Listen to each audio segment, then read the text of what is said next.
The Angus on the north pasture won't eat.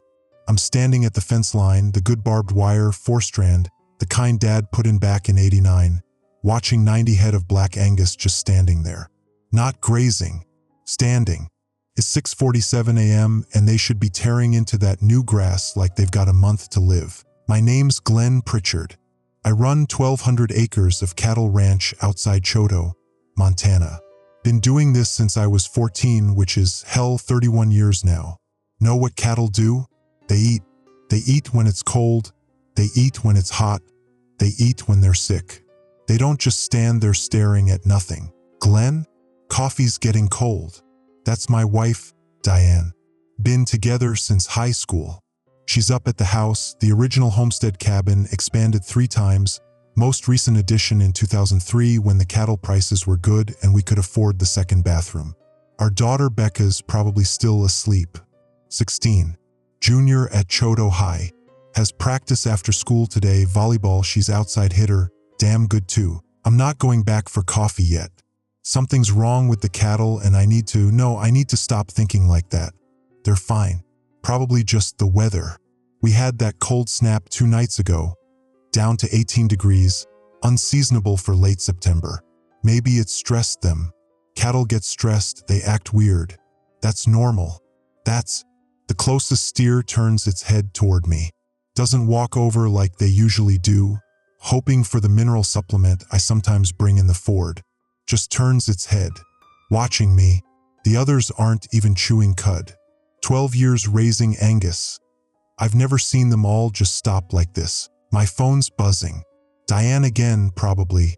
But it's Travis Yolen, my neighbor 3 sections over.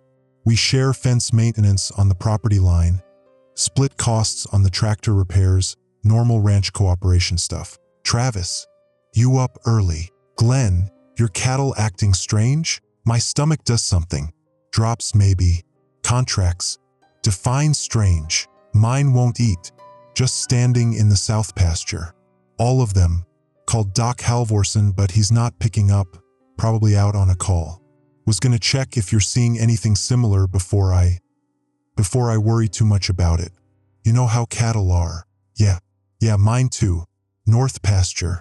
Was just about to go check them closer. You call the vet yet? Was about to. I wasn't. Should have been my first move. 31 years doing this and I'm standing here staring instead of calling the vet. That's pride. Or stupidity. Dad would have called already. Dad would have known what this was just from looking. Glenn, I'm gonna be honest with you. I don't like this. Had a steer die last week. Thought it was bloat, but Halvorsen said the stomach looked wrong. Didn't elaborate. Just said wrong. You file the death report with the state? Course I did. Got the reference number and everything. AG-something. They said they'd send someone if there were more deaths. There haven't been more deaths, Glenn. They're just standing there. All 90 of mine. How many you got on that pasture? 90. Silence on the line for 3 seconds. 5. That's a hell of a coincidence. Calling Halvorsen now. You hear anything? Let me know. I'm walking back toward the house. The cattle are still watching me. All of them. Heads turned in my direction, tracking my movement along the fence line. That's not right. That's not how cattle watch things. They're prey animals, they track threats, sure, but this is different. This is focused. Like they're deciding something. The kitchen smells like Folgers, the red can. We've been buying the same kind for years. And Diane's making scrambled eggs. She does this every morning. Routine. Becca's at the table scrolling her phone, still in her pajamas. The good ones with the little sheep on them that I bought her last Christmas from the farm supply store in Great Falls. Dad, can I borrow the truck Friday?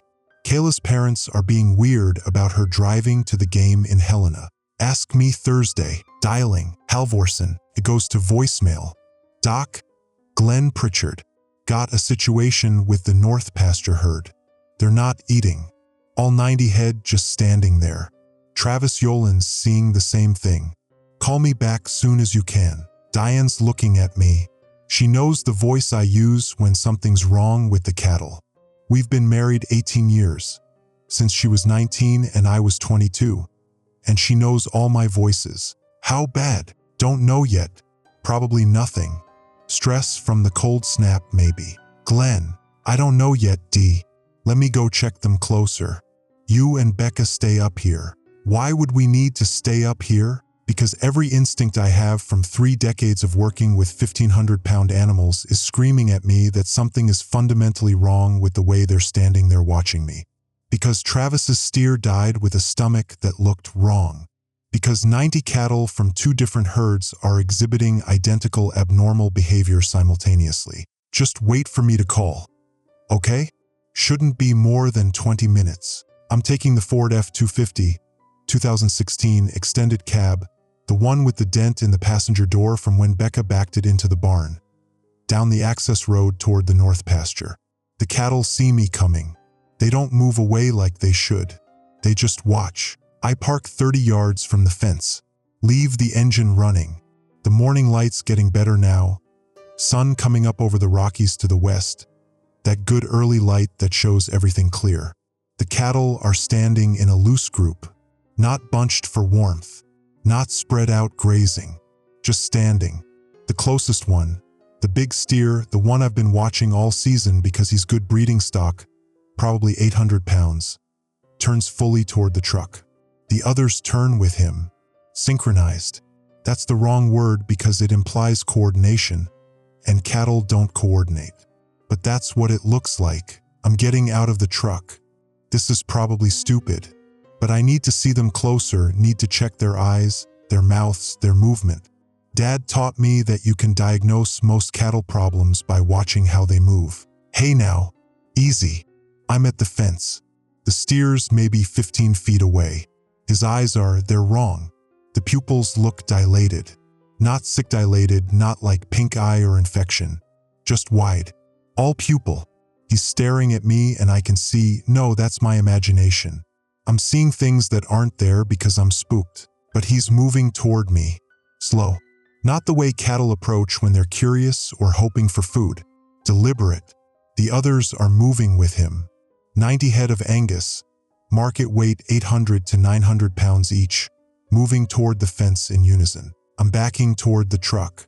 Slowly. Dad's voice in my head. Never show fear to livestock. They can smell it. Makes them nervous. Makes them unpredictable. But I'm backing up anyway because this isn't nervous cattle. This is something else. The steer reaches the fence. Doesn't stop. Just keeps walking into it. The barbed wire catches his chest. He pushes harder. The fence post, good lodgepole pine, set 3 feet deep in concrete, flexes. The wire creaks. Hey! Back off. My voice is sharp. Cattle respond to sharp voices. They back off when you use that tone. The steer pushes harder. The fence post shifts in the ground. The others are at the fence now, all 90 head, pushing into the wire. Not panicking, not spooked, pushing, deliberately. 4-strand barbed wire, good wire, the kind that holds Angus bulls during breeding season, starting to bend under the collective weight. I'm in the truck, engine already running, backing up. The fence post snaps at ground level with a crack like a rifle shot. The wire holds for 3 seconds. Then the middle 2 strands separate and 90 head of Angus pour through the gap. They're not running, they're trotting, directly toward the truck. I'm throwing the Ford into drive, hitting the accelerator too hard, tires spinning in the dirt access road before catching traction. The cattle are behind me, following. My phone's ringing. Diane, Glenn, Travis just called the house. Said his cattle broke through his south fence. Said they're heading toward his barn. He sounds terrified. What's happening? Lock the doors. Get Becca. Lock the doors right now and don't open them for anything. I'm coming back. The cattle are still following. I can see them in the rearview mirror. 90 head. Trotting. Not galloping, not running, just trotting. Like they've got all the time in the world and they know exactly where I'm going. The house is 200 yards ahead. The cattle are a quarter mile behind, maintaining that steady trot. I'm pulling into the driveway.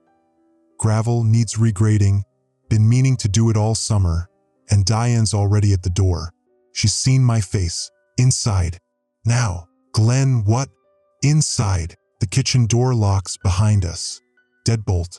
We installed it after the meth problem started 3 years ago in Cut Bank. Addicts breaking into ranch houses looking for tools to sell. Never thought I'd be grateful for it keeping out my own cattle. Becca's at the window. Dad. Why are the cows coming toward the house? Away from the window. Living room. Now. Diane's calling 911. Yes, this is Diane Pritchard, 47298 Ranch Road outside Choto. I don't know what we need. Our cattle are acting aggressive. They broke through the fence and yes, I know how that sounds. I'm telling you what's happening. No, they're not injured. They're attacking. Yes, attacking. The cattle are in the yard. I can hear them outside. Not mooing, not making any noise at all. Just the sound of hooves on gravel. Lots of hooves. My phone, Travis. Glenn, they killed my dog. Rusty went out barking and Jesus Christ, Glenn, they trampled him and then they didn't just trample him. They kept going. I'm in my house with Amy and the kids. They're circling the building. What the hell is happening? I don't know. We're in the same situation. You call the sheriff. They said they'd send a deputy, but Glenn, they didn't believe me. Said I sounded drunk. I'm not drunk. I'm watching 1,500 pounds of beef surround my house and I'm not goddamn drunk. Something hits the front door. Hard. The whole frame shakes. Diane screams. Becca's crying. I'm moving to the window, the high one, the one that's 8 feet up and looking out. The big steer. The breeding stock. He's backed up 10 feet and he's gonna charge the door again. That's not cattle behavior. Cattle don't charge structures. They spook away from buildings. They don't. He hits the door again. The wood splinters. The deadbolt holds. Barely. Upstairs. Everyone upstairs. The second floor's safer. The stairs are narrow, defensible if it comes to that. If it comes to what, Glenn? You going to shoot your own breeding stock? The cattle you've spent all year raising, feeding grain supplements, treating for parasites, protecting from predators? 31 years doing this and now you're thinking about shooting them? We're in Becca's room. It's got the best door, solid pine, not hollow core, and only one window. The window overlooks the back pasture where the horses are. Were the 3/4 horses we keep for working the far sections. I can see them from here. They're running. Full gallop toward the tree line. Smart. Horses have enough sense to run. My phone. Unknown number. I'm answering anyway because maybe it's someone who can help. Maybe it's the sheriff or animal control or someone who knows what parasites do to cattle brains. Mr. Pritchard? This is Dr. Jennifer Suresh with the Montana Department of Livestock. I'm calling about a death report filed last week by your neighbor Travis Yolen regarding unusual pathology in deceased cattle. We received your voicemail to Dr. Halvorsen, and I need you to listen very carefully. My cattle are attacking my house. Silence. 3 seconds. Have they bitten anyone? What? Have any of the cattle bitten any humans? This is critical, Mr. Pritchard. They're cattle. They don't bite. Mr. Pritchard, if they bite you, you need to get to a hospital immediately. We've identified a parasitic infection in cattle samples from your region. The parasite affects the amygdala, the aggression center. Infected mammals become hyper-aggressive and the parasite spreads through saliva, through bites. I'm sitting down. The floor's just right there, so I'm sitting on it. Diane's looking at me. She knows that face too. The face that means everything we knew is wrong. You're telling me my cattle have rabies. It's not rabies. It's a parasitic prion variant we've never seen before. Similar symptoms, aggression, unusual predatory behavior, loss of normal fear response. But it's not viral.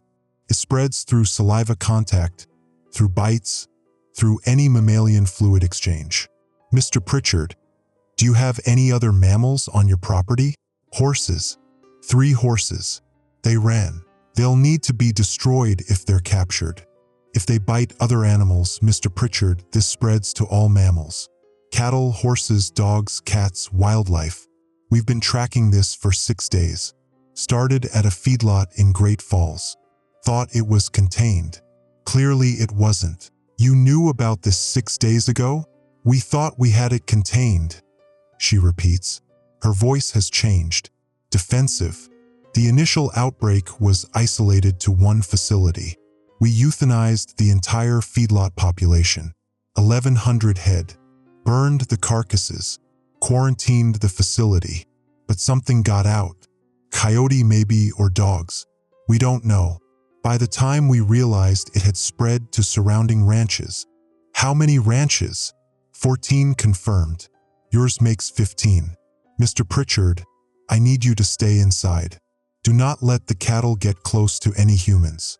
If anyone is bitten, they need immediate medical attention. We're deploying response teams, but it'll be several hours before. Something's scratching at the window. Not hitting it. Scratching. Like a cat wanting in. I'm looking at the window and the big steer is there.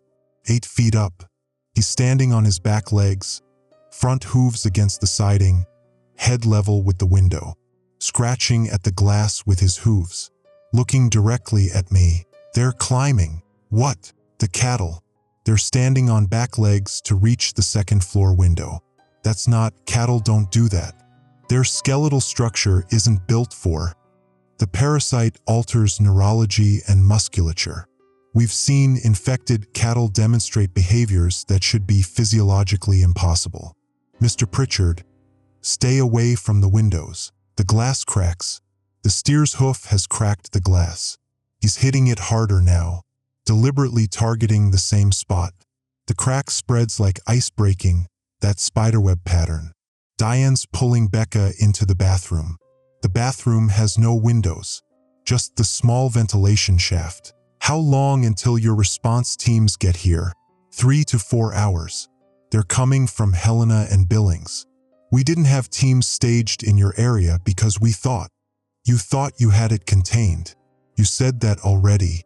What do we do for 3 to 4 hours? Stay inside. Stay away from infected animals. If you have weapons, prepare to defend yourselves. The cattle won't stop, Mr. Pritchard. The parasite drives them to spread. They'll try to reach you. They'll try to bite you. That's all they want now. The window shatters. The steer's head comes through. He's bellowing now. Not the normal cattle sound. Something else. Higher pitched. Almost screaming. His mouth is opening wider than it should. Jaw dislocating like a snake. I can see his teeth. Cattle have bottom teeth. Flat, grinding teeth. These are different. Sharper. Or maybe I'm just seeing them different because they're coming at me through my daughter's bedroom window. I'm slamming the bedroom door. We're in the bathroom. All 3 of us. Diane and Becca pressed against the far wall. The ventilation shaft is 10 inches by 16 inches. Too small for any of us. Too small for cattle. But cattle don't fit through second-story windows either, and I just watched one do it. The bathroom's small. 5 by 8 feet. Vinyl flooring installed in 2003 when we did the addition, same time as the second bathroom. White subway tile on the walls. Pedestal sink. Toilet. Shower with clear glass doors that I can see our reflections in. Diane's holding Becca. Becca's crying. I'm holding my phone and Dr. Suresh is still talking. Mr. Pritchard, the response teams have helicopters. They'll bring tranquilizers and firearms. Protocol is to tranquilize where possible and euthanize where necessary. Your herd will need to be destroyed. They're worth $300,000. Why did I say that? My daughter's crying and cattle are breaking into my house and I'm thinking about money. Diane's looking at me. That look. The one that means I'm being an idiot. The USDA will process compensation claims after the outbreak is contained. Right now, focus on. Something hits the bathroom door. The door's hollow core. Not solid like Becca's bedroom door. It shudders. They're in the house. Mr. Pritchard. They're in the house. They broke through the front door and they're in the house. Diane's in the shower. She's pulled Becca in with her and she's holding her. My wife's 5'4", 120 pounds. Works at the Chodo Library 3 days a week. My daughter's 5'9", 135 pounds. plays volleyball, and wants to study veterinary medicine at Montana State. They're in the shower holding each other and something is hitting the bathroom door and I can't protect them. The door cracks. Right down the middle. Hollow core, like I said. Not meant to keep out 900-pound animals with altered neurological function and dislocated jaws. Dr. Suresh, if they bite us, if we're infected, what happens? Symptoms manifest in 12 to 24 hours.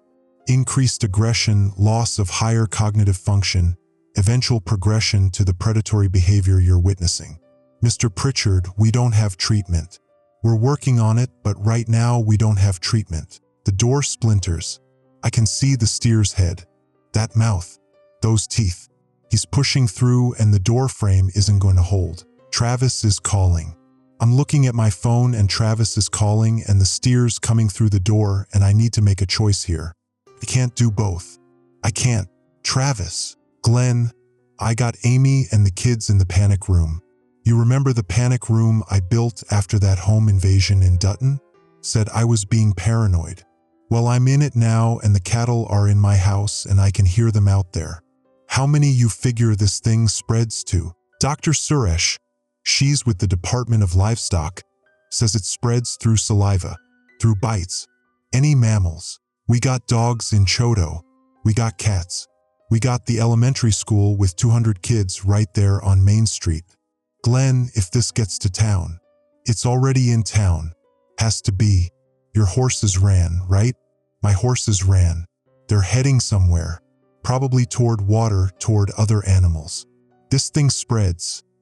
Travis, how long before this is everywhere? I don't know. I'm not a goddamn epidemiologist. I raise cattle. Raised. Past tense.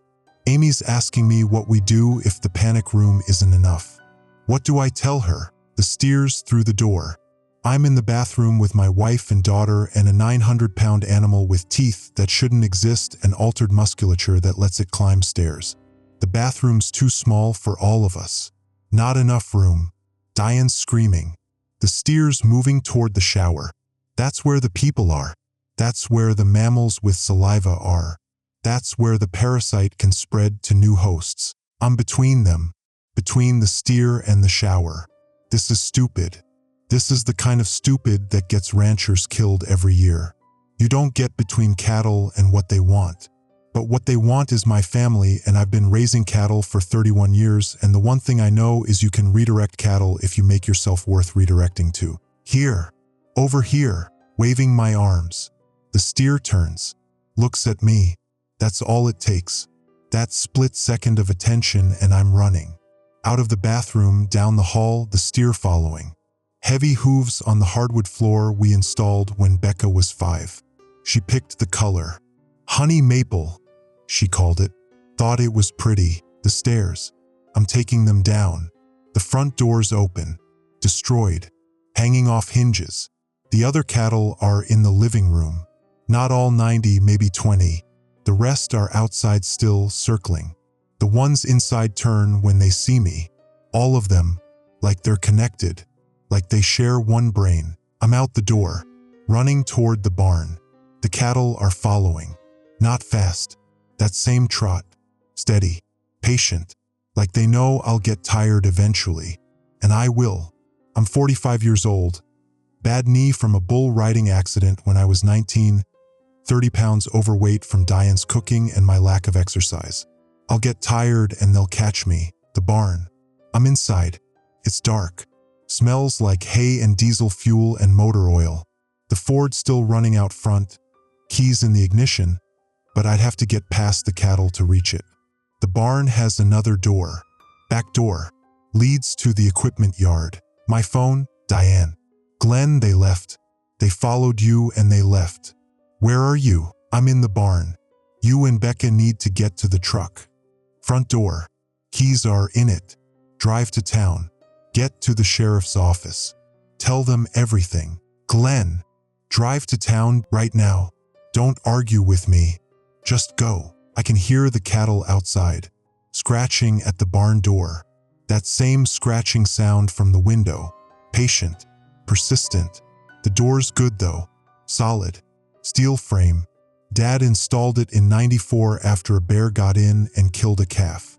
Meant to keep things out, except now I'm the thing inside. The ventilation windows are up high, 8 feet up, too small for cattle.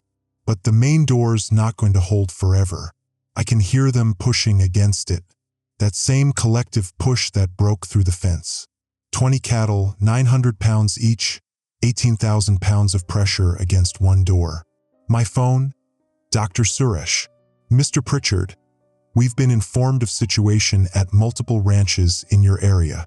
The governor's declaring a state of emergency. They're deploying National Guard. But Mr. Pritchard, it's spreading faster than we anticipated. We have reports of infected dogs in Chodo, infected cats.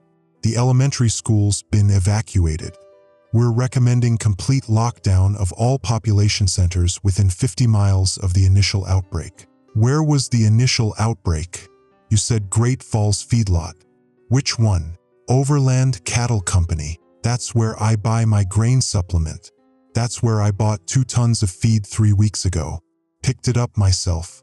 Loaded it in the Ford. Brought it back to the ranch. Fed it to. I brought it here. I brought the contaminated feed here. Mr. Pritchard, I infected my own herd. I drove to Great Falls, picked up contaminated feed, brought it back, fed it to 90 head of Angus, and started this whole thing in my area. You couldn't have known. We didn't know. The CDC is analyzing the parasite now, but they're saying it's a new variant. Something that wasn't in the epidemiological models. The barn door's bending. Steel frame or not, it's bending under the pressure. The cattle aren't giving up. They're not getting tired or distracted. They're just pushing. Constant pressure. There's a rifle in the barn. Dad's old Winchester. .308. Keeps in the office for predators. Coyotes mostly. Sometimes mountain lions. I'm in the office now. Small room, 8 by 10. Desk covered in feed bills and cattle records and the calendar from the farm supply store. The rifle's in the corner. Loaded. 6 rounds. 6 rounds for 20 cattle. Math doesn't work in my favor. The barn door's failing. I can see it from the office. The steel frame's bent inward. Gap opening at the bottom. The first steer, not the big one, a smaller one, maybe 700 pounds, is pushing through the gap. Belly crawling under the door. Determined. My phone's got 17 missed calls. Diane. Travis. Unknown numbers. 1 voicemail from the Teton County Sheriff's Department. Mr. Pritchard, this is Deputy Hernandez. We're responding to your wife's report, but we're also dealing with multiple animal attack reports throughout the county. Stay inside if possible. If you have weapons, prepare to defend yourself. We'll reach you as soon as we can, as soon as they can. That's law enforcement for you're on your own. The steers through the gap, standing up, looking around the barn, looking for me. 3 more behind him, crawling under the damaged door. The door's bent enough now that they don't need to crawl. They can just walk through. I'm in the office with a Winchester and 6 rounds, and I need to make a decision. Travis's question from earlier. What do you do when the panic room isn't enough? What do you do when there's no good choice? I can shoot them. 6 rounds, maybe 6 cattle down. Then what? Then 14 more in the barn. Then 60 more outside. Then Travis's herd. Then every infected animal in Teton County. The math keeps not working, or I can run. Out the back door. Through the equipment yard. On foot across 1,200 acres of ranch land. Eventually the cattle will catch me, or I'll reach a road, or I'll reach Chodo, or I'll what? What's the end game where I live and my family and the parasite doesn't spread to every mammal in Montana? My phone? Dr. Suresh. I'm not answering, but she's texting. Mr. Pritchard, aerial support 40 minutes out. Recommend barricading current position. Do not engage infected animals unless absolutely necessary. 40 minutes. The cattle are in the barn. 4 of them now. Spreading out. Searching systematically. Like pack hunters. Like wolves. Cattle don't hunt in packs. Cattle don't hunt at all. They're prey animals. 31 years I've known this, and 31 years of knowledge is useless now. The office has one window, looks out on the equipment yard. I can see the John Deere tractor, 2010 model, needs new tires, been meaning to replace them. The backup generator, the fuel tanks, diesel and gasoline, 300 gallons of diesel, 100 gallons of gasoline. I'm looking at the fuel tanks and I'm thinking about my daughter wanting to study veterinary medicine, about Diane at the Chodo Library helping kids with summer reading programs, about Travis's kids in the panic room listening to their cattle trying to break in, about 200 elementary school kids evacuated from their school because infected dogs are in town, about Dr. Suresh saying, "We thought we had it contained. The cattle are closer. I can hear them in the barn proper, between the office and the main door. 6 of them now, maybe 8. The office door's solid, good wood, same lodgepole pine as the fence posts, but it doesn't lock from the inside. Never needed to lock it. Who breaks into a ranch office? My phone's ringing. Diane. I'm answering because maybe this is the last time I can. Glenn, we made it to town. We're at the sheriff's office. They've got barricades up. They're saying, Glenn, they're saying the whole county's under quarantine. Nobody in or out. They're saying there are infected animals everywhere. Dogs attacking people downtown. Cats. They shot Mr. Henderson's retriever right in front of the hardware store. Glenn, when are you coming? The office door shakes. Something hit it.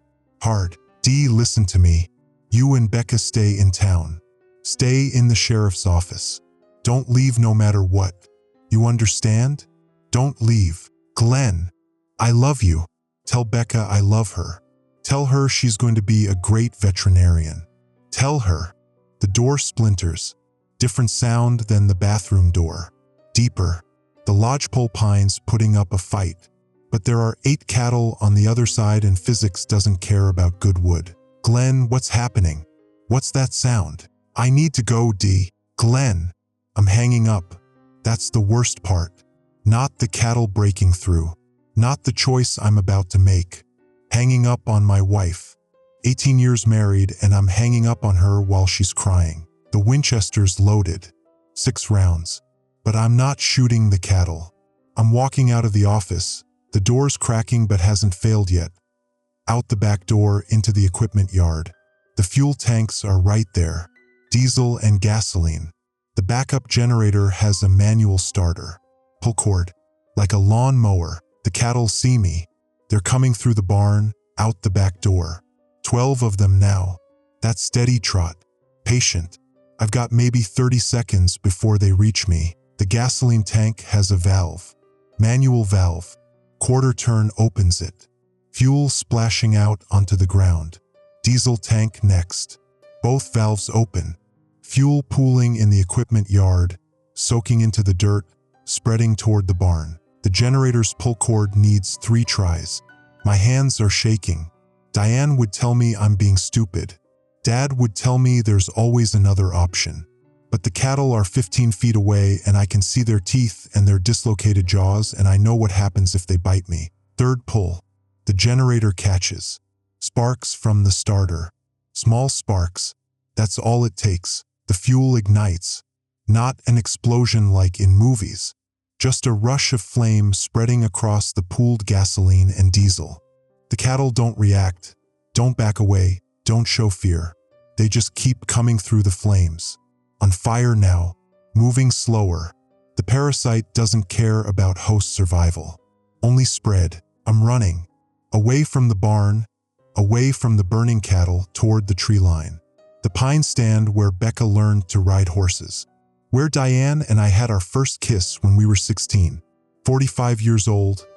Bad knee, 30 pounds overweight. Running like I'm 16 again. Behind me, the fuel tanks. The fires reach them. The diesel tank doesn't explode. Diesel doesn't work like that. But the gasoline tank does. The explosion's not huge, but it's enough. Enough to ignite the barn. Enough to kill the burning cattle still walking toward me. Enough to create a barrier between me and the rest of the herd. I'm in the trees, looking back. The barn's burning. 60 years of Pritchard family history. Dad built that barn in '64, year I was born, turning into smoke and ash. The cattle are circling the fire, not trying to get through, just waiting, patient. My phone.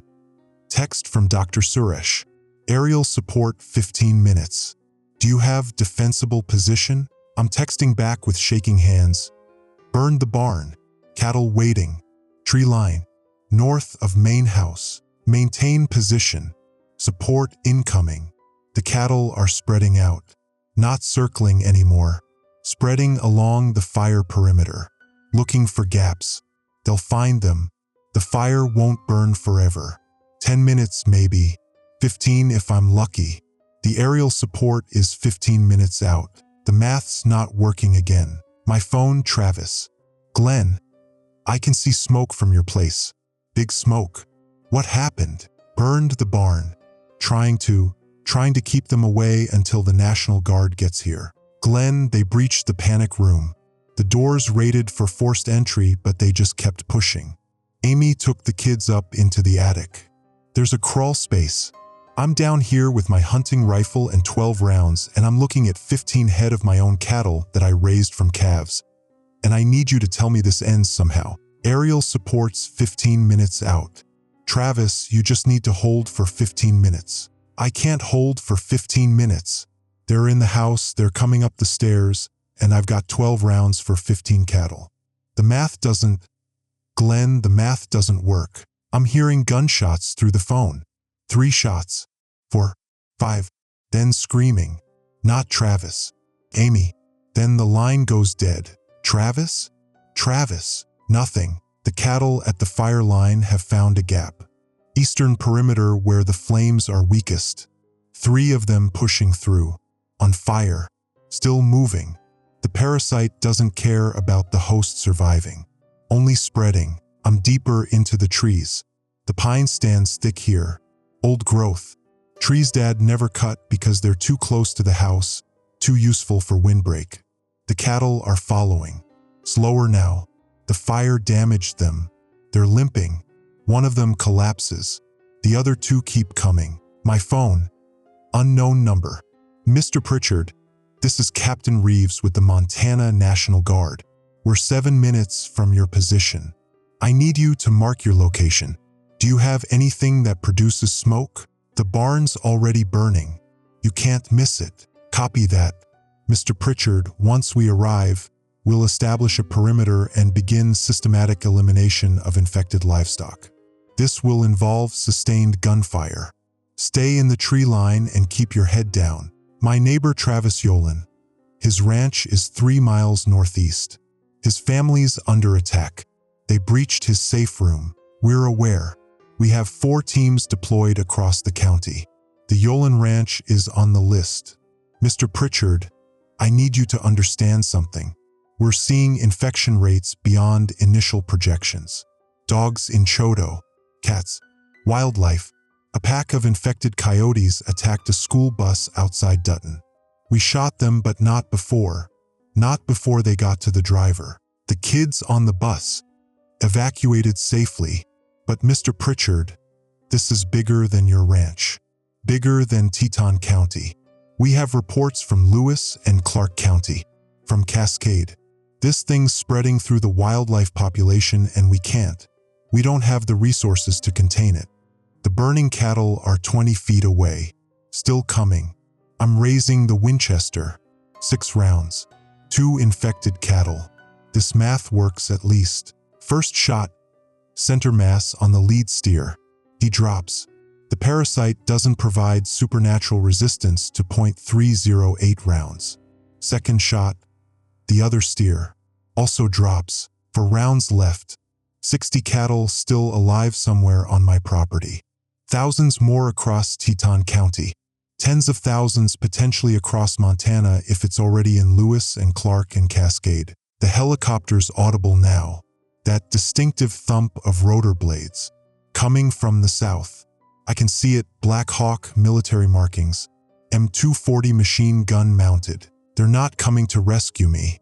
They're coming to kill my cattle. The helicopters circling the property. The door gunners firing. Short, controlled bursts. The cattle in the yard, the ones that were waiting at the fire perimeter, they're dropping. 60 head. Takes maybe 90 seconds. The M240's effective. Professional. The helicopters landing in the front yard. For soldiers deploying. Full gear. Rifles raised. They're moving toward the tree line. Toward me. Glenn Pritchard. Here. I'm here. The lead soldier, Captain Reeves, I'm guessing, lowers his rifle. You injured? Any bites? No contact. You're sure? The parasite spreads through saliva. Any scratches? Any contact with infected bodily fluids? I'm sure. We need to examine you. Protocol. Anyone with potential exposure gets quarantined for 72 hours. We have a facility set up at Malmstrom Air Force Base. My wife and daughter, they're in Chodo. Sheriff's office. Chodo's under mandatory evacuation. We're moving everyone to Great Falls. Establishing a clean zone. Anyone without confirmed exposure. He's looking at me. Mr. Pritchard, I need to ask you something. Your cattle. When did you first notice abnormal behavior? This morning. 6:47. They weren't eating. And you called it in when? 7:15. Called the vet. Then the State Department of Livestock called me back around, I don't know, 8:15. Mr. Pritchard, the first reports of infected cattle in your area came in 6 days ago. From your neighbor Travis Yolen. He reported a dead steer with abnormal pathology. The state had that information. They had 6 days to contain this before it reached your ranch. You understand what I'm saying? I understand. Dr. Suresh said they thought they had it contained. They thought wrong. 6 days. Travis called it in 6 days ago and they did nothing. Mr. Pritchard, we're going to load you on the helicopter.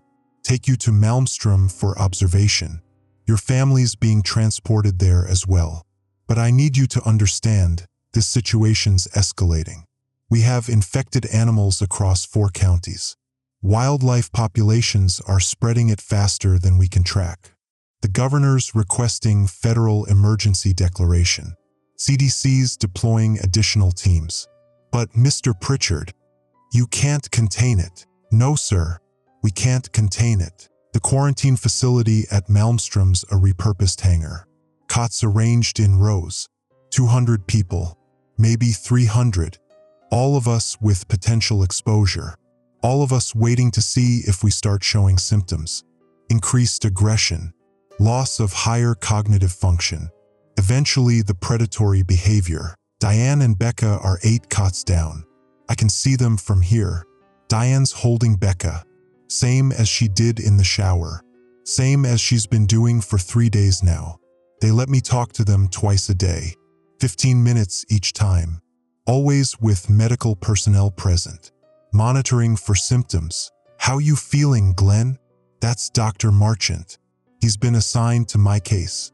Asks the same questions every 6 hours. Checking for the aggression indicators. Fine. Same as last time you asked. Any unusual thoughts? Increased irritability? Changes in appetite? I watched my cattle I raised from calves, turn into predators and try to kill my family. Then I burned down my family's barn and shot 2 of them. You asking if I'm irritable? I'm asking if the irritability is increasing. If you're experiencing intrusive thoughts about harming others. If you're having difficulty controlling your responses. No more than usual. He writes something on his clipboard. Same thing he writes every time. Probably patient remains stable or no symptoms detected. 3 days of this. 72 hours of observation. Then they release us to the clean zone or they don't tell us what happens if we show symptoms. Don't need to. We all know. The news is playing on the TV mounted in the corner. CNN. Expansion of the quarantine zone now encompasses 8 Montana counties. The National Guard reports over 50,000 livestock have been destroyed, along with an estimated 8,000 companion animals and unknown numbers of wildlife. The CDC confirms the parasitic infection is spread through saliva contact and affects all mammalian species. Human cases remain limited to 14 confirmed infections, all from direct animal bites. Those patients are currently under medical supervision at. They're not telling us where. Just medical supervision, which means sedated, restrained, waiting to see if the parasitic infection in humans progresses the same way it does in cattle. My phone's been returned. Limited use. They monitor all calls. Diane called her sister in Oregon yesterday. Told her we're fine. Told her not to worry. Didn't tell her that we're living in a hangar waiting to find out if we're infected with a parasite that'll turn us into predators. Travis's family isn't here. The Yolen section of the quarantine facility is empty. I asked Dr. Marchant about them on day 1. He checked the records. Amy and the kids made it to the attic crawl space. Travis didn't. The National Guard found him on the stairs, partially consumed. The cattle had fed on him. That's the word they used in the report. Fed. The rifle beside his body was empty. All 12 rounds expended. They found 10 dead cattle in the house. 12 rounds, 10 cattle. Travis Yolen, 29 years raising cattle, married to Amy for 11 years, father of 2 kids, shot 83% accuracy in the worst moment of his life before the math stopped working. I'm not sleeping well. When I do sleep, I'm dreaming about the big steer, the breeding stock, his eyes, all pupil, the way he looked at me through Becca's window, the way his jaw dislocated. Dr. Marchant says that's normal. Trauma response. Says it'll fade with time. He's wrong. It's not fading. I see that steer every time I close my eyes. Every time I look at Becca, I see his head coming through the bathroom door. Every time Diane touches my hand, I feel the heat from the burning barn. Mr. Pritchard? Dr. Marchant's back. I have some news. You've completed the 72-hour observation period. No symptoms detected. You, your wife, and your daughter are cleared for release to the clean zone. What about Travis's family? Mrs. Yolen and her children also cleared. They'll be released with you. Where's the clean zone? Great Falls. We've established a temporary residential facility at the fairgrounds. You'll have housing, medical support, food service. The area's been cleared of all mammals except humans. No pets, no wildlife, no livestock within a 15-mile radius. We're maintaining armed perimeter patrols. For how long? Until we can confirm the infection's contained. You told me 3 days ago you can't contain it. Dr. Marchant's quiet for 5 seconds. The situation's evolved. The CDC's developed a rapid test for the parasite.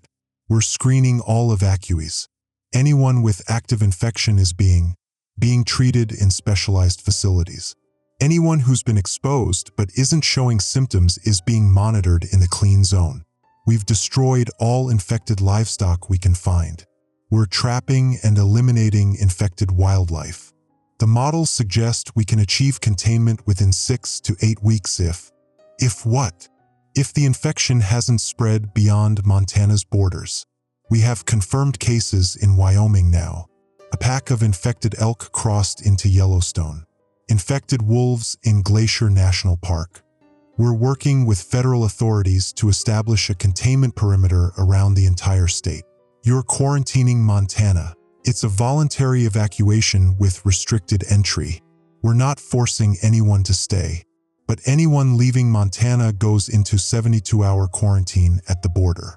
Anyone entering, we're discouraging entry. The governor's declaration is in effect until the CDC confirms.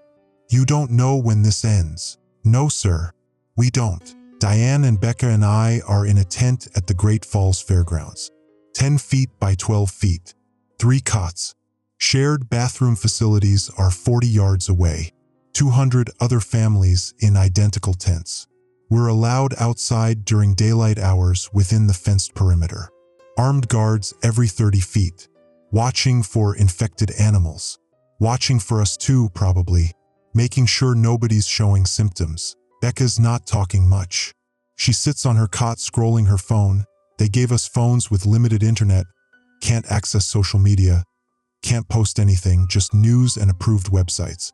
She's been reading about the infection, about the containment efforts, about the 14 confirmed human cases. Yesterday she asked me if the cattle suffered when they were infected, when the parasite took over, if they knew what was happening to them. I told her no. Told her the parasite affects the brain, leaves only the drive to spread. Told her they didn't suffer because they weren't themselves anymore. I don't know if that's true. The big steer looked at me, really looked. Maybe I'm imagining it, projecting human onto an animal that didn't have it anymore. But I keep seeing his eyes and I keep thinking he knew. He knew what was happening and he couldn't stop it, and he was trying to spread the parasite because that's all he could do. Diane asks me every morning how I'm feeling. Not medical questions like Dr. Marchant. Wife questions. She wants to know if I'm okay, if I'm coping, if I need to talk about what happened. I'm not okay. I'm not coping. I burned down 60 years of family history and shot my own cattle and left Travis to die because I ran instead of going back to help. That's the part one don't tell her. Don't tell Dr. Marchant. Don't tell anyone. Travis called me, said his cattle breached the panic room, said Amy and the kids were in the attic. Could have gone to help. Could have driven the 3 miles to his ranch. Could have brought the Winchester. Could have added 6 more rounds to his 12. 18 rounds total. Maybe enough to hold until the National Guard arrived. Instead, I ran to the tree line and waited for the helicopter, and Travis died alone on the stairs with an empty rifle. The math would have still failed. 18 rounds for 15 cattle. We'd have both died. That's what I tell myself. That's the rational calculation. But I'm not sure. Not sure if the math matters when it's your neighbor bleeding out on the stairs. Amy Yolen's in a tent 3 rows over. I see her sometimes at the bathroom facilities. She doesn't look at me. Her kids, 7 and 9 years old, play in the designated recreation area with the other kids. They seem okay. Kids are resilient like that. They don't understand yet what they lost. My phone. Text from Dr. Suresh. First communication since the barn. Mr. Pritchard, I know you've completed quarantine. I want you to know that we're reviewing the timeline. The 6-day delay between Yolen's initial report and our containment efforts. You're right to be angry. The system failed. I failed. I'm testifying before the state legislature next week about the Department of Livestock's response protocols. If you want to submit a statement, I can include it in the record. I'm not submitting a statement. What would I say? That Dr. Suresh told me they thought they had it contained? That thought isn't good enough when the consequence is Travis Yolen dying on his stairs? That my daughter can't sleep because she's reading about 14 human cases and wondering if she'll become case 15? The infection rate's slowing. That's what the news says. CDC reports declining new cases as containment protocols prove effective. They've killed every mammal within 50 miles of the initial outbreak. Cattle, horses, dogs, cats, wildlife. If it had 4 legs and warm blood, they shot it. 23,000 mammals destroyed in Teton County alone. My 1,200 acres are empty now. The National Guard went through systematically. Killed everything. The 3-quarter horses that ran, they caught them eventually. Tested them for the parasite. Positive. Destroyed them. Burned the carcasses like they burned my barn. The property's under federal quarantine. Can't go back for 6 months. Maybe longer. Even then, Dr. Marchant says we shouldn't keep livestock. Says the parasite can persist in soil for up to 18 months. Says any animals on contaminated land risk exposure. 31 years raising cattle. 58 years of Pritchard family ranching before that. Dad bought the property in 1964. Raised me there. I raised Becca there. That's over now. Can't ranch without livestock. Can't live on property that's contaminated with a parasite that turns mammals into predators. Diane's been talking about Oregon. Her sister's there. Portland. Urban. No open spaces. She hasn't said it directly, but I know what she's thinking. We start over. New state. New life. Away from Montana and the memories and the empty property with the burned barn and the contaminated soil. Becca would go to school there. Different school. No volleyball team she knows. No college plans at Montana State. Just somewhere else. Away from here, I'm looking at my phone, at the photos, the ranch, the barn, the cattle, Becca on horseback when she was 12, Diane in the kitchen, Travis and Amy at our barbecue last 4th of July, his kids playing with Becca in the yard. That's gone. All of it. Not just the barn and the cattle. The whole life. The whole 31 years of knowing exactly what I'm supposed to do when I wake up. Feed the cattle. Check the fences. Maintain the equipment. Raise the herd. Sell at market. Start again. I don't know what I'm supposed to do now. Dr. Marchant says we can leave the clean zone in 2 weeks. Says the quarantine's being lifted in phases. Families without symptoms. Families with children. Prioritizing people who have somewhere to go. We have somewhere to go. Diane's sister. Portland, Oregon. Somewhere the parasite hasn't reached. Somewhere they don't have armed guards watching for infected animals. Somewhere I won't see the big steer's eyes every time I close mine. But leaving means accepting it's over. The ranch, the cattle, the life. Leaving means Travis died and the parasite spread and the system failed and we just move on. Start over. Like the last 31 years didn't happen. I'm not ready to leave. But I'm looking at Becca, sitting on her cot, reading about case 15, 16, 17, and I know we can't stay. The math finally works. Staying in Montana means living in the clean zone indefinitely. Means Becca reading about new cases. Means seeing Amy Yolen at the bathroom facilities knowing I didn't help Travis. Means working some job in Great Falls that isn't ranching. Living in some temporary housing that isn't home. Waiting for the CDC to declare containment achieved knowing they can't guarantee the parasite's really gone. Leaving means Oregon. New start. No daily reminder of what I lost and what I failed to save. I'm telling Diane we should go. She's crying. Not sad crying. Relief crying. She's been waiting for me to say it. Been waiting for me to acknowledge we can't stay. Becca's not crying. She's just nodding. Like she already knew. Like she's been waiting too. We leave in 11 days. Dr. Marchant says he'll arrange transport to the border. 72-hour quarantine at the checkpoint. Then Oregon. I'm not sleeping tonight. Looking at my phone. At the photos. The barn's burning in one of them. Took it while I was running to the tree line. Don't remember taking it. Just found it in my camera roll. The barn burning. 60 years of Pritchard family history turning to ash and smoke. Becca's asking me something. Dad, in Oregon, do they have cattle? I don't know. Probably. Would you want to ranch again? Would I? Could I look at Angus cattle and not see the big steer's dislocated jaw? Could I raise livestock and not wonder if they're carrying a parasite that'll turn them into predators? Could I fence pasture and not remember the 4-strand barbed wire bending under 90 head of infected cattle? I don't know, honey. Maybe someday. It's a lie. We both know it. I'm never ranching again. The math doesn't work anymore. The cost is too high. Travis on the stairs. 14 human cases becoming 15, 16, 20. The CDC saying they've achieved containment while admitting the parasite persists in soil for 18 months. I'm 45 years old.